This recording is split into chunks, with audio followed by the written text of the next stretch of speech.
Feature-based modeling. A feature is the smallest building block of your design that can be modified as a single unit.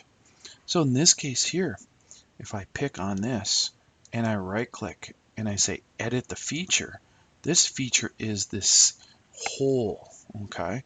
I can edit this feature. I can say, oh, it is right now 7.5 inches. I can change that to 0.5 and I can make that smaller, okay?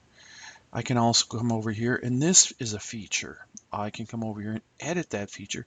So I can edit the smallest individual features, and it changes its surroundings at that point. So I can say, oh, I could change the distance of that indentation type thing. So feature-based modeling is modifying individual smallest features that make up the component.